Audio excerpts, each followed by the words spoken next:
Hai semuanya, Assalamualaikum warahmatullahi wabarakatuh. Perkenalkan, nama saya Zihan Fauzia dari jurusan Sistem Informasi Manajemen di Universitas Raharja. Di sini saya akan mempresentasikan materi tentang e-bisnis. Apa itu e-bisnis? Yuk, mari kita pahami bareng-bareng.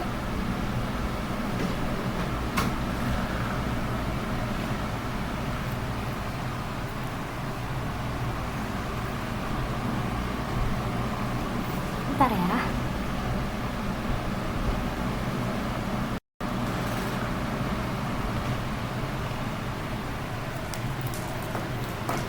Nah, di materi yang pertama ini ada manajemen risiko. Apa nih komputer?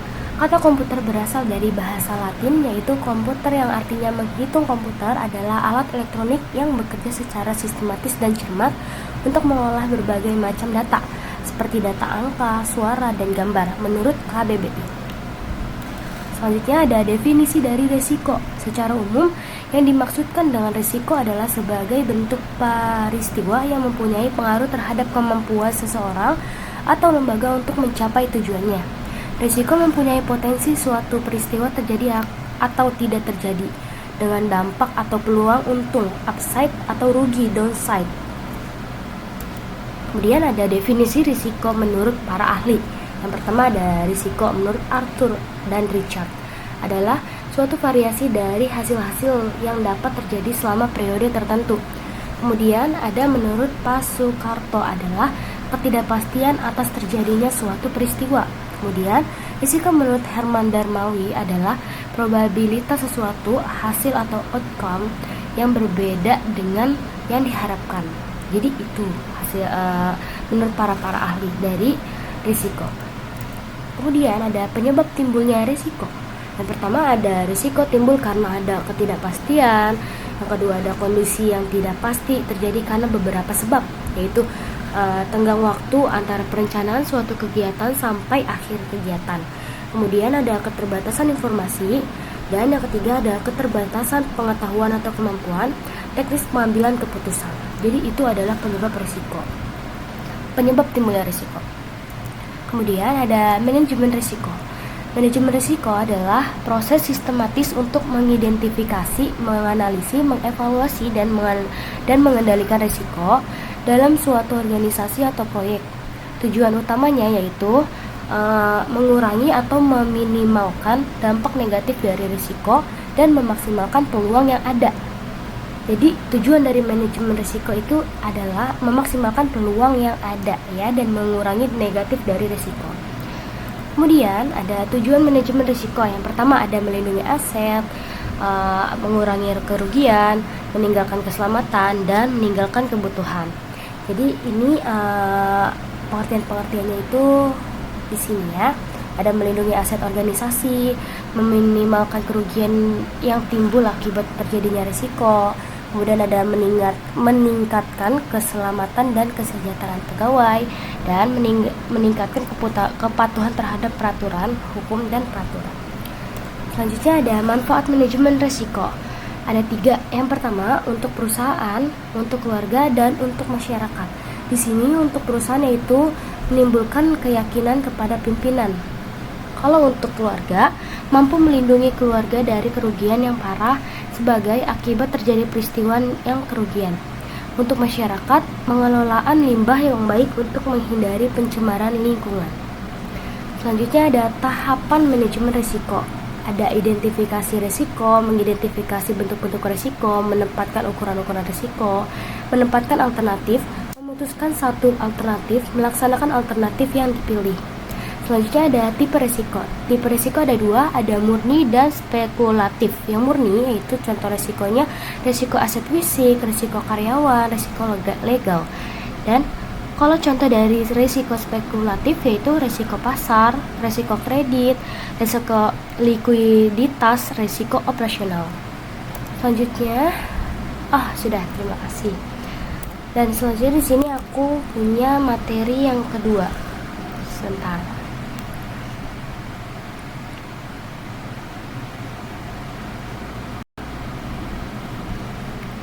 Kalau di materi yang selanjutnya ini ada risiko dari kredit.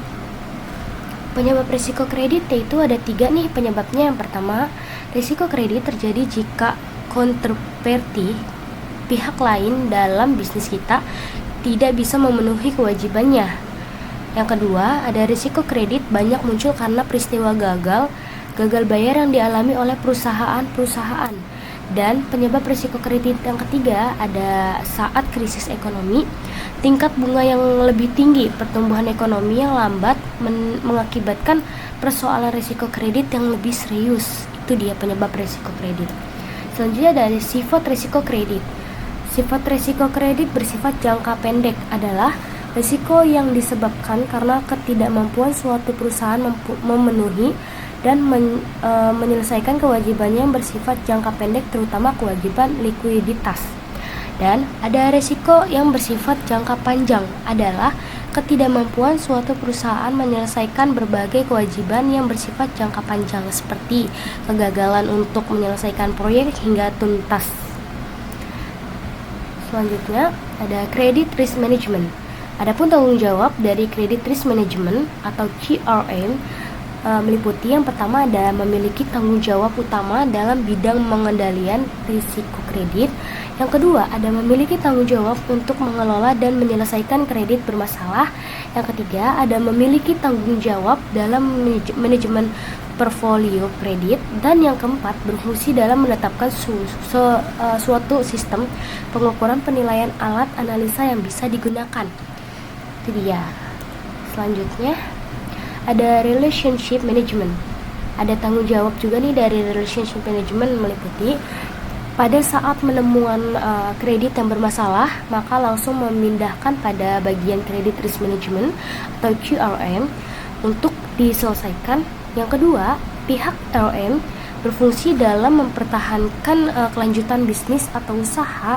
Dan yang ketiga, pihak RM selalu berkoordinasi dengan CRM dalam memutuskan berbagai persoalan penting.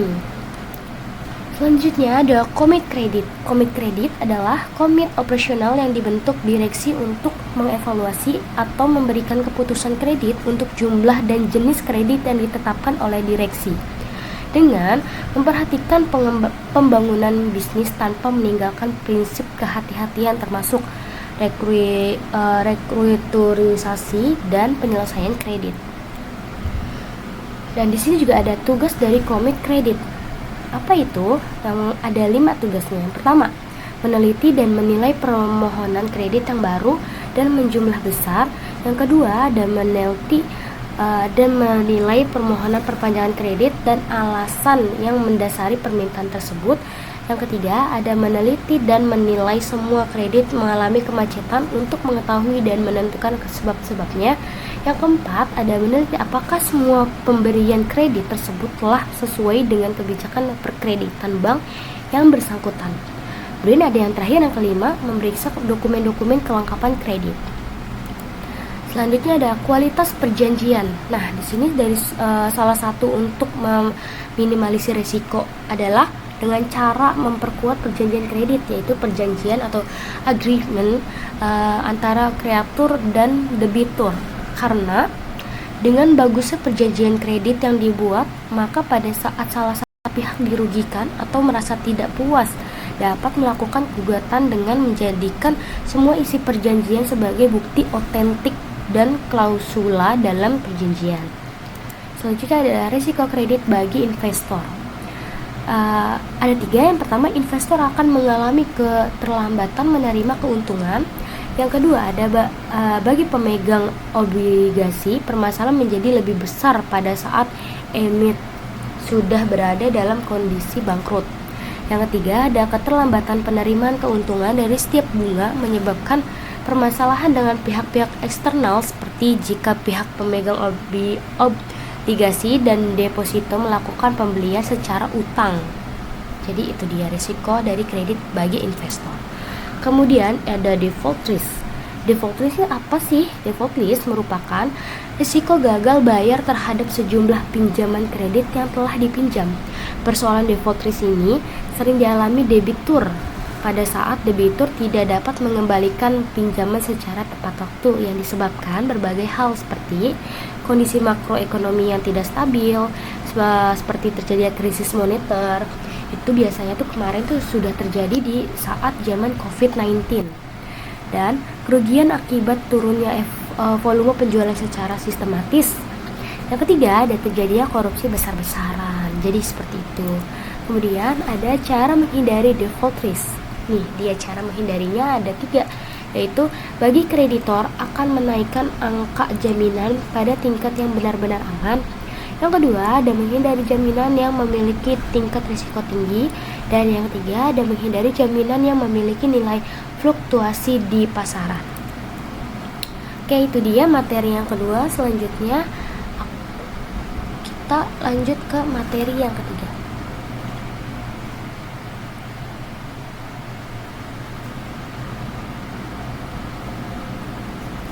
Waiting.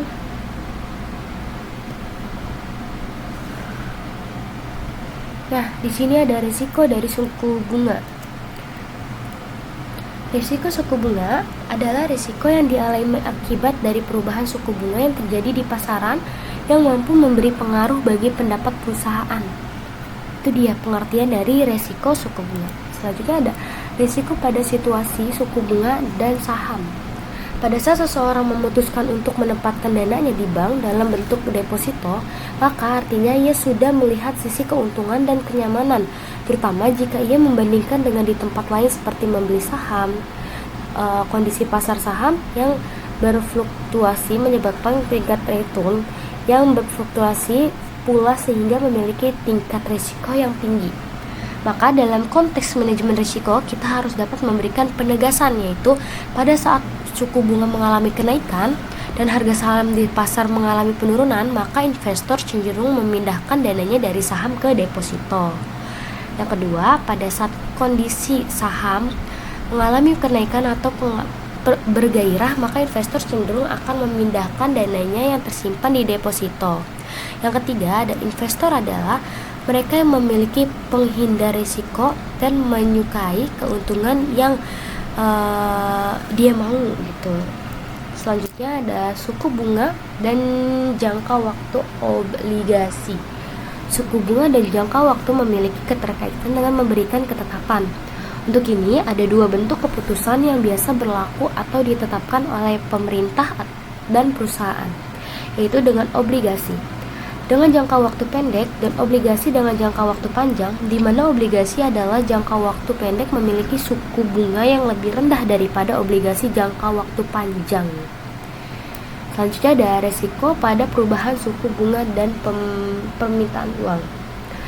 Secara sederhana kita dapat menyimpulkan bahwa permintaan uang sangat dipengaruhi oleh faktor kondisi berlakunya suku bunga di pasaran dan begitu juga dengan sebaliknya.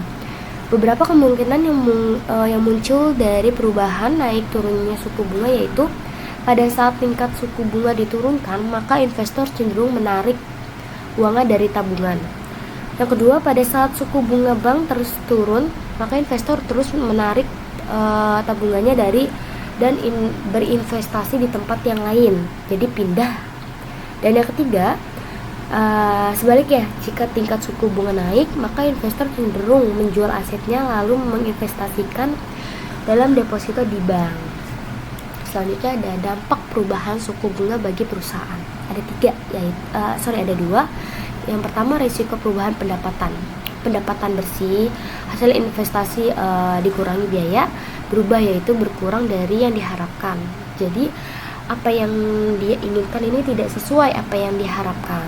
Dan yang kedua, ada risiko perubahan nilai pasar berubah karena perubahan tingkat bunga, yaitu berubah lebih kecil, jadi turun dia nilainya. Oke, kita lanjut ke materi selanjutnya.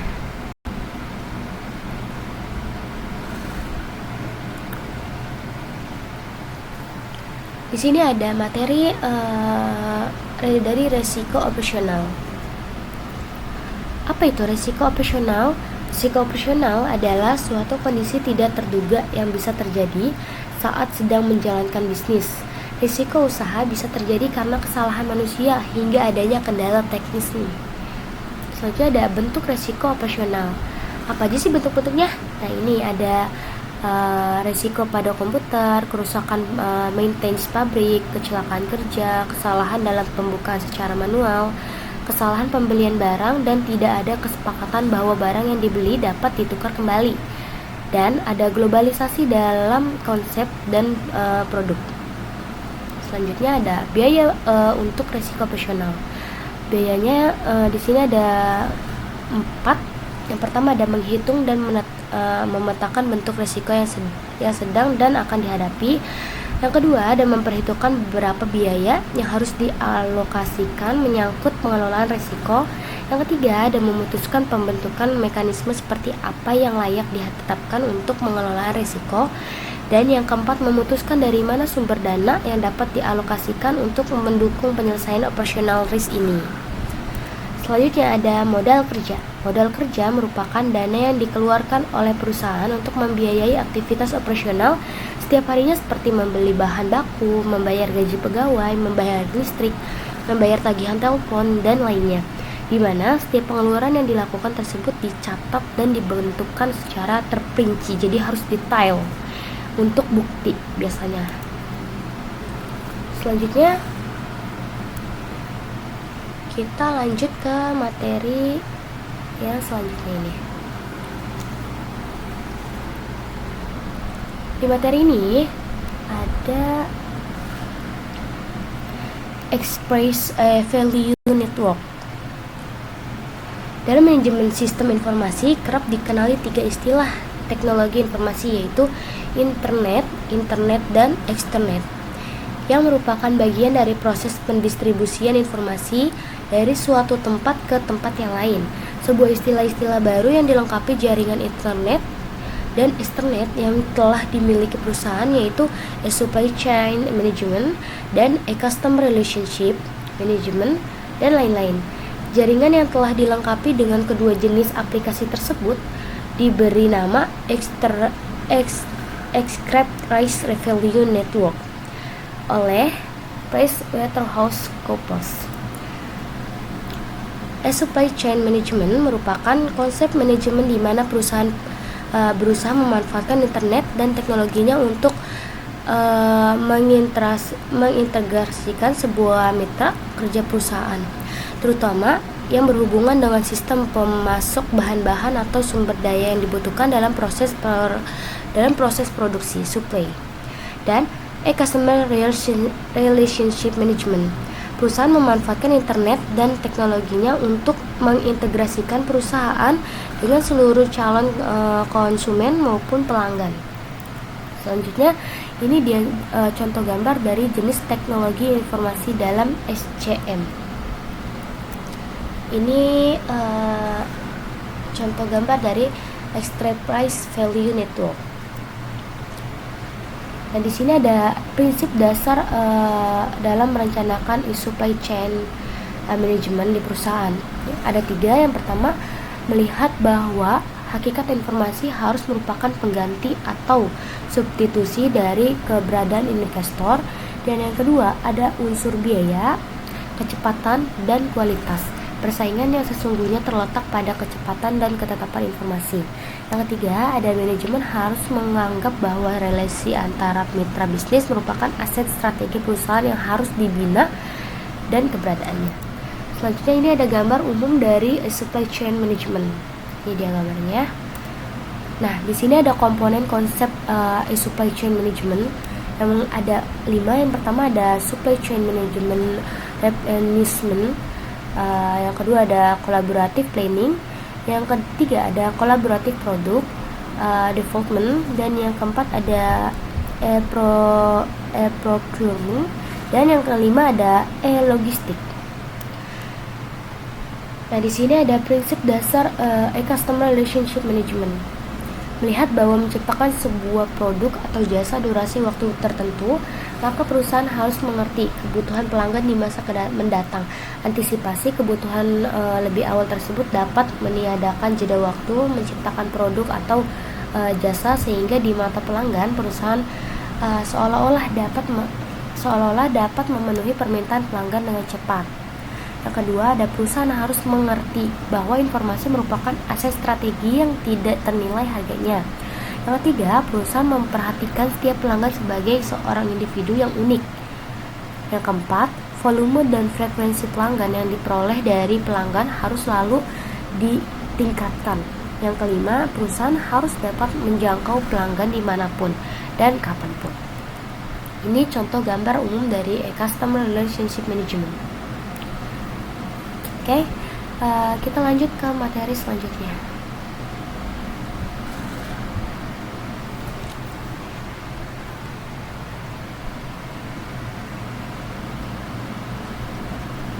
Nah, di sini ada aliran dalam supply chain. Ada 3 jenis, yaitu aliran produk secara fisik, aliran uang sebagai bukti pembayaran, aliran informasi yang berkaitan dengan aktivitas jual beli.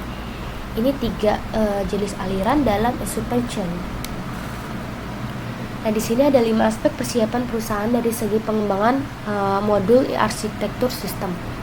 Ini dia 5 aspeknya. Yang pertama ada consumer management, yang kedua ada catalog management, yang ketiga ada order management, yang keempat ada delivery management, dan yang kelima ada inventory management.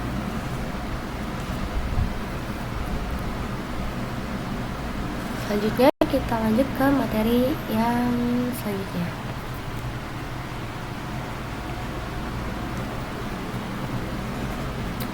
Nah, di sini ada materi tentang digital interactive service. Di dalam bisnis digital interactive service, paling tidak ada 6 jenis proses pelayanan yang berbentuk sebuah rangkaian online value added chain. Ke-6 jenis pelayanan ini dapat dibagi menjadi 2 kategori. Yang pertama ada content service, yang kedua ada infrastructure service. Dan ini contoh digambar dari online value added chain. Nah, di sini ada 2 kategori pelayanan atau service. Yang pertama ada content service dan infrastructure service. Di sini juga ada peran strategi teknologi informasi. Peranan teknologi informasi dalam manajemen supply chain dilihat dari segi perspektif. Yang pertama ada perspektif teknis, dan perspektif teknis ini memiliki 2 fungsi, yaitu fungsi penciptaan dan fungsi penyebaran. Yang kedua ada perspektif manajerial, memiliki 4 peranan, ada yaitu contohnya 4 peranan itu salah satunya itu image risk, reduce cost, add value, and create new realities. Kita lanjut ke materi selanjutnya.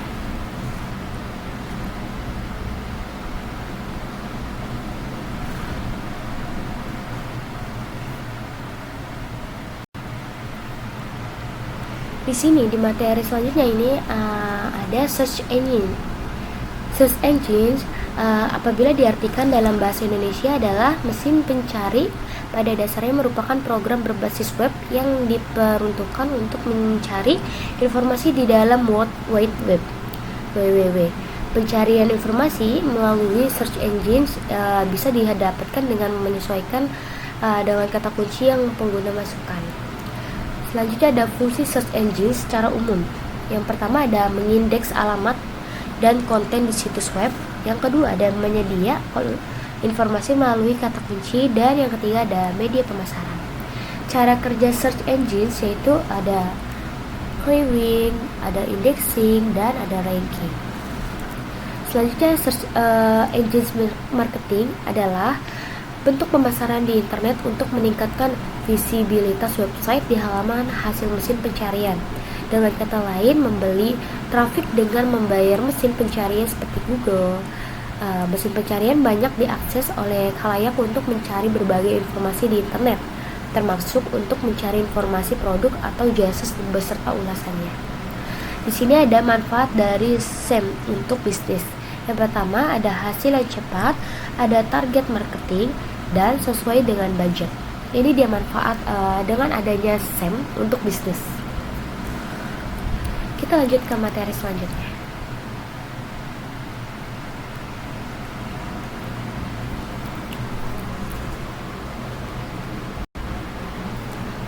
Di materi selanjutnya ini ada materi tentang enterprise resource planning. atau ERP adalah sistem perangkat lunak yang dirancang untuk menyambungkan beberapa kegiatan fungsional dan teknis dalam sebuah perusahaan. Ini contoh gambar dari ERP. Selanjutnya ada jenis-jenis ERP. Yang pertama ada Odoo ERP, ada Sub Business One, ada NetSuite ERP, dan Econ ERP. Di sini juga ada fitur wajib dari ERP. Yang pertama ada fitur integrasi, ada fitur otomatisasi, ada fitur pelaporan, dan ada fitur analisa data. Di sini juga ada portal e-business. Yang pertama ada Extend Express portal, yang kedua ada e-marketplace portal, dan yang ketiga ada ASP portals. Kita lanjut ke materi selanjutnya.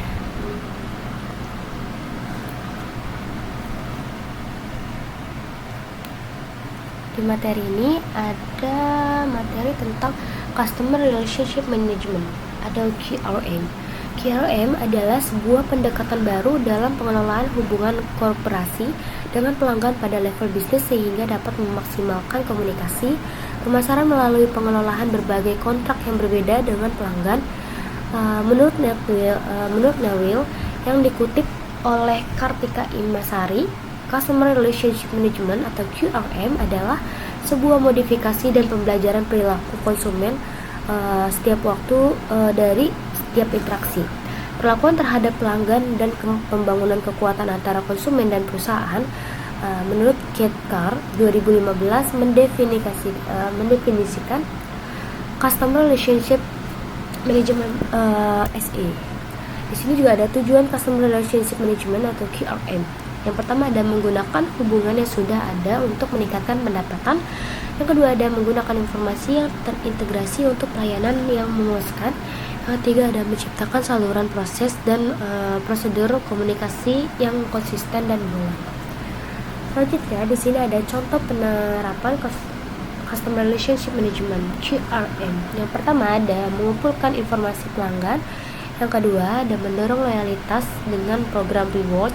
Yang ketiga ada pemasaran tepat sasaran, dan yang keempat ada memanfaatkan laporan analisa CRM.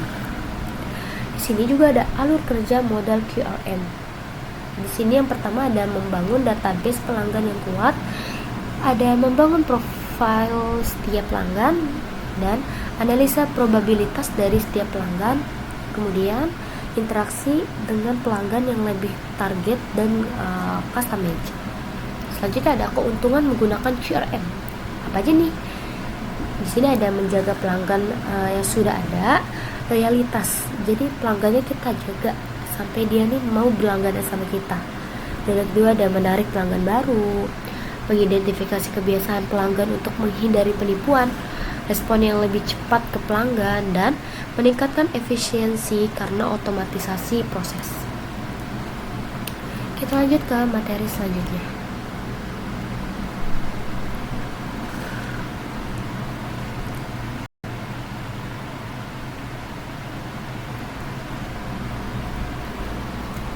Materi ini ada materi tentang Supply Chain Management.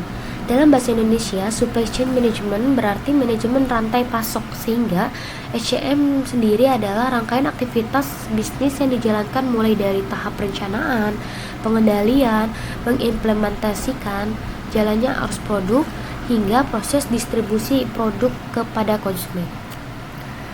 Di sini ada fungsi Supply Chain Management. Pertama, mengubah barang baku mentah menjadi barang jadi yang diperlukan untuk memenuhi kebutuhan dari konsumen. Yang kedua, sebagai alat untuk melakukan mediasi pasar, di mana dapat menghubungkan perusahaan dengan distributor pasar. Dan ketiga, mampu untuk memastikan dan mengelola pembiayaan terkait dengan survei pasar, perencanaan produk, hingga biaya lain di luar pembayaran fisik. Kemudian, teknologi penggerak supply chain management. Teknologi pendukung kolaborasi dan koordinasi supply chain dan dapat membantu dalam pengambilan keputusan yang lebih tepat karena adanya analisa dalam sistem decision support system.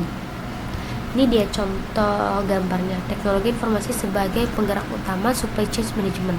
Ada manajemen, logistik, time to market, plan, dan profit. Kemudian teknologi penggerak supply chain management. Pertama, teknologi informasi dalam perspektif supply chain management teknik. Terdapat dua fungsi, yaitu fungsi penciptaan dan fungsi penyebaran. Saja ada managerial. Pada perspektif ini dapat meminimize risk, reduce cost, dan mencakup value. Di sini juga ada hambatan dalam mengimplementasikan SCM. Yang pertama, increasing variety of product.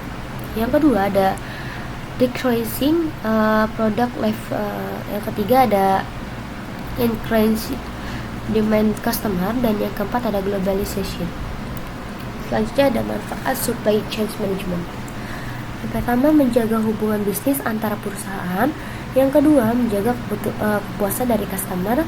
Yang ketiga, mencapai efisiensi biaya pada seluruh tahapan. Dan yang keempat, memenangkan persaingan pasar. Kita lanjut lagi ke materi selanjutnya.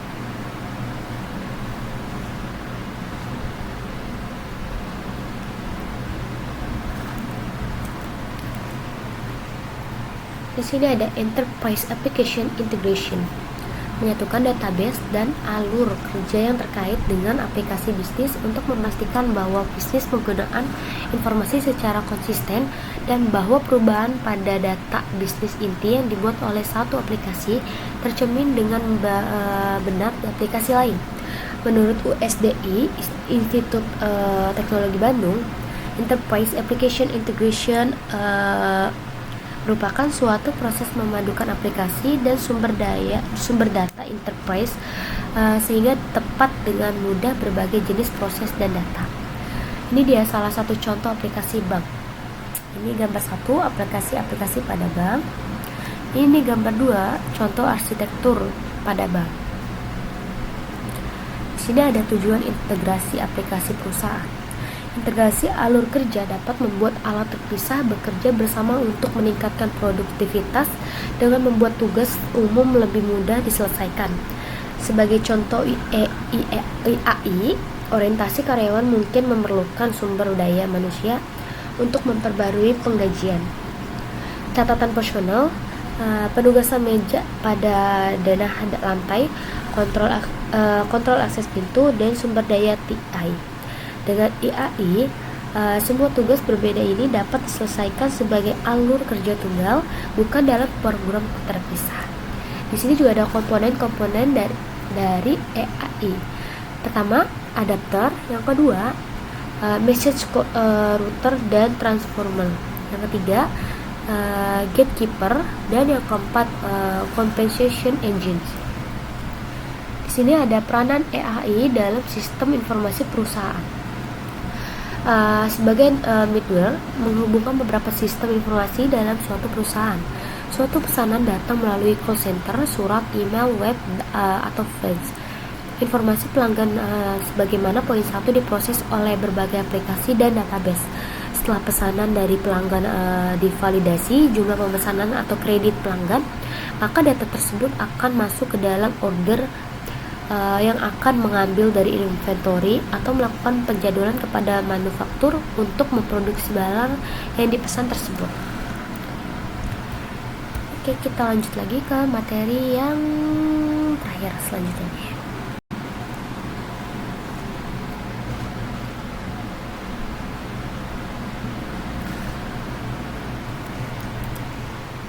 Sini ada materi tentang platform. Apa itu platform? Platform adalah sebuah program rencana kerja, sebuah pernyataan dari kelompok partai tentang program kebijakan sampai dengan memimbar pentas atau panggung. Platform adalah sekelompok teknologi yang digunakan sebagai dasar untuk mengembangkan aplikasi, proses, atau teknologi. Fungsi dari platform. Pertama, wadah menjalankan aplikasi atau software, memudahkan penggunaan dalam menjalankan aplikasi atau software. Platform ini dibagi menjadi dua jenis, yaitu yang bekerja dengan kombinasi software dan hardware, serta yang bekerja dengan software seperti Java, PHP, dan lain-lain. Yang kedua, rencana kerja. Platform merupakan sebuah sistem yang mampu berkoordinasi program-program komputer dan memberikan perintah untuk memproses data. Selanjutnya ada jenis dari platform. Jenis single platform. Jenis platform dibedakan menjadi dua, yaitu platform yang dirilis untuk satu perangkat manufaktur serta platform yang dapat digunakan oleh banyak manufaktur. Dan yang kedua, multi-tipe platform biasa digunakan oleh banyak manufaktur Java dan Android, di mana kedua platform ini bisa dijalankan di berbagai perangkat, baik di smartphone atau di PC komputer. Selanjutnya ada contoh dari platform. Jadi contohnya ada 7. Pertama, platform digital, platform seluler, platform game, platform media sosial, platform website, platform browser, dan platform perangkat elektronik. Selanjutnya dari peran platform dan aplikasi dalam mendukung bisnis. Platform dan aplikasi telah memberikan banyak sekali manfaat nih buat kita, terutama di era digital seperti sekarang ini nih, di mana orang-orang sudah memiliki ketergantungan pada perangkat mereka. Dengan menggabungkan teknologi hardware dan software, platform membantu mengembangkan layanan atau produk yang ditawarkan oleh sebuah bisnis agar dapat memberikan pengalaman pelanggan yang lebih baik melalui aplikasi yang di-hosting di dalamnya. Oke, itu saja presentasi dari saya tentang materi e-bisnis ini. Jika banyak kurangnya dari bahasa yang saya gunakan atau materi yang saya pakai ini, saya mohon minta maaf. Assalamualaikum warahmatullahi wabarakatuh.